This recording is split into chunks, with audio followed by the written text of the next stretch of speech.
আসসালামু আলাইকুম। অনেকদিন পর বাসায় আত্মীয় এসেছে। আর যেকোনো আত্মীয় আসা কিন্তু অনেক ভালো। আল্লাহ তাআলা খুশি হলে কিন্তু বাসায় আত্মীয় পাঠান। আর এই ভিডিওটা কিন্তু বেশ কয়েকদিন আগের। আর একটা কথা কি, আত্মীয় আসলে যতই আমরা খুশি হই না কেন, কিন্তু আরেকটা বিষয় হচ্ছে আত্মীয় যদি আসার আগে বলে তাহলে কিন্তু অনেক ভালো হয়। তা না হলে কিন্তু অনেক প্রবলেমে পড়তে হয়। এটা সবার ক্ষেত্রে, কারণ সবসময় তো বাসায় সবকিছু এভেলেবেল থাকে না। তো যেহেতু আত্মীয় এসেছে আর সেই মুহূর্তে বাজারে যাওয়ারও কোনো অপশন নেই, তার জন্য বাসায় যেগুলো ছিল সেগুলো দিয়েই তো আতিথেয়তা করতে হবে, কি আর করার।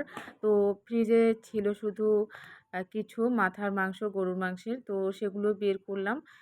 যেহেতু বাজার, অনেকে বলতে পারেন যে বাজার যেহেতু কাছে, আপনি যেহেতু আমি বা অন্য কেউ সেরকম কেউ বাসায় ছিল না পুরুষ সদস্য নিয়ে আসার জন্য, তাই মাথার মাংসগুলোই রান্না করব। আর তার জন্য মাংসগুলো আজকে হাত দিয়ে ম্যারিনেশন করে নিয়েছি। সব ধরনের মশলা, নরমালি যে মশলাগুলো ব্যবহার করা হয়, আর তারপর প্রেশার কুকারে সেদ্ধ করে নিয়েছি। আর এই তো ভুনিয়ে নিচ্ছি। আর মাশাআল্লাহ, আত্মীয়রা অনেক প্রশংসা করেছেন, কারণ রান্নাটা নাকি অনেক সুন্দর হয়েছে। বরাবরই নিজের রান্না বলে নয়, ভালোই হয়। তো আপনাদের কাছে কেমন লেগেছে সেটা অবশ্যই কমেন্ট বক্সে জানিয়ে দিবেন।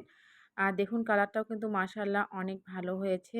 তারপরে মাছ রান্না করব। যেহেতু বাসায় দেখলাম যে শুধু রুই মাছই ছিল, তার জন্য রুই মাছগুলো ভালো করে ডিপলি ভেজে নিচ্ছি। কেননা যে আত্মীয়রা এসেছেন সেরা অবশ্যই আমার কাছের মানুষ, অনেক আপনজন।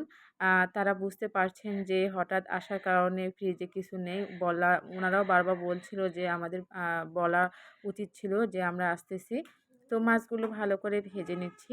ভেজে নেওয়া হয়ে গেলে কিছু মরিচ, পেঁয়াজ আর রসুন কুচি ভালো করে ভেজে নিচ্ছি। আর মাছ রান্নাটাও অনেক সুন্দর হয়েছিল। আর আমার এই ভিডিওগুলো যদি আপনাদের কাছে ভালো লেগে থাকে, অবশ্যই কিন্তু লাইক, কমেন্ট, শেয়ার করবেন, পাশে থাকবেন। যারা এখনও ফলো করেননি তারা অবশ্যই ফলো দিয়ে রাখবেন। আর এই তো লালচে কালার করে ভেজে নিয়েছি। এখন কিছুটা পানি অ্যাড করলাম, কেননা ভালো করে মরিচ পেঁয়াজগুলোকে ম্যাশ করে নিতে হবে। দিয়ে দিলাম পরিমাণ মতো হলুদ গুঁড়া, মরিচের গুঁড়া। একটু ঝাল ঝাল করব, কারণ এই রুই মাছগুলো ঝাল ঝালে মজা লাগে। আর এখানে দিয়ে দিয়েছি জিরা গুঁড়া আর ভাজা ধনিয়ার গুঁড়া। দিয়ে ভালো করে ঢাকনা দিয়ে ঢেকে দিয়েছি। সেদ্ধ হয়ে গেলে ম্যাশ করে নিচ্ছি। আর আমি যে কাজটা সবসময় করে থাকি, ম্যাশ করে নেওয়ার পর মশলাটাকে একটু সময় নিয়ে কষিয়ে নিই, তাহলে কিন্তু কালার এবং স্বাদ অনেকটা বেড়ে যায়। তারপর ভাজা মাছগুলো দিয়ে দিচ্ছি, দিয়ে ভালো করে একটু আবারও ভুনিয়ে নিচ্ছি। আর কিছুটা পানি দিয়ে দিলাম যাতে মাছের ভিতরে সব ধরনের মশলাগুলো ঢোকে, তা নাহলেও কিন্তু খেতে ভালো লাগবে না। মাছটা একটু ঝোল ঝোল রেখেছি।